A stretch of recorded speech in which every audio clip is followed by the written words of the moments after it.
Crime બ્રાન્ચની team પેટ્રોલિંગમાં હતી ત્યારે બાતમીના આધારે પુણા પોલીસ મથક વિસ્તારમાં અયોધ્યા ટેક્સટાઇલ મોલ અને કોઈનું ટેક્સટાઇલ માર્કેટ નજીક રોડ પરથી મળી આવેલી અજાણ્યાની લાશ મામલે હત્યા કરનાર જતીન ગોરધન ખોખરિયા અને જીતેન્દ્રકુમાર ધર્મરાજ ગૌતમને ઝડપી પાડ્યા છે. આરોપીને જેણે ધંધામાં મદદ કરી હતી તે મિત્રની જ હત્યા કરી નાખી છે. ગઈકાલ સવારે અયોધ્યા ટેક્સટાઇલ માર્કેટથી કોહિનૂર ટેક્સટાઇલ માર્કેટ 2 વચ્ચે એક મીણિયા કોથળામાં અને બ્લેન્કેટમાં વીંટળાયેલી ડેડ બોડી મળી આવેલી હતી. એ વણઓળખાયેલી ડેડ બોડી હોય જેથી પુણા પોલીસ સ્ટેશનમાં મર્ડરનો ગુનો દાખલ થયેલો હતો અને ગુનાની ગંભીરતા જોતાં કમિશનર સાહેબે સુરત ક્રાઇમ બ્રાન્ચની ટીમો પણ વિવિધ કામે લાગેલી હતી.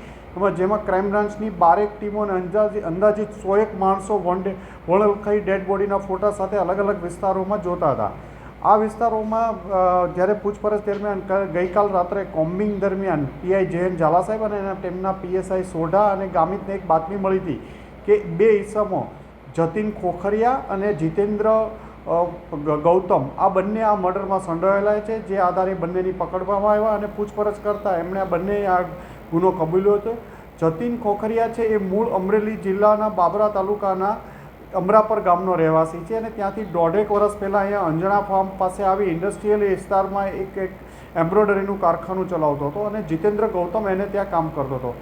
અંદાજિત એક વર્ષ પહેલાં એણે 3.5 લાખ રૂપિયા, જે મરનાર છે એનું નામ ઇમરાન કુરેશી હતો, એ પણ બાબરાના એના ગામનો જ વતની હતો અને બંને મિત્રો હતા.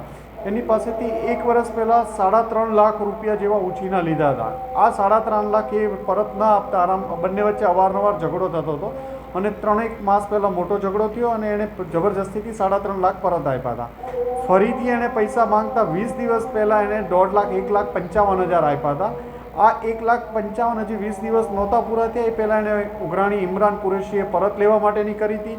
વારંવાર એને ગાળું આપતો હતો, એને 2 વાર માર્યો પણ ખરો અને ગઈ 13 તારીખે સવારમાં 8 વાગ્યામાં એના કારખાનામાં આવીને બેસી ગયો હતો અને એને ફરીથી ટોર્ચર કરતો હતો અને જો નહીં આપે તો એને કિડનેપ કરી રાજકોટ લઈ જવાની ધમકી આપી હતી. જેથી એણે તરત કારખાને જઈ એને મારી નાખેલો અને મોડી રાત્રે એણે કાર ભાડે કરી, પોતે સેલ્ફ ડ્રાઇવિંગ કરી એના મિત્રની કાર જીતેન્દ્રની મદદ લઈ બંને ડેડ બોડી આ ફેંકી આવ્યા હતા. જેમ આમ એક વણ શોધાયેલ મર્ડરનો ગુનો શોધી કાઢવામાં આવેલ છે.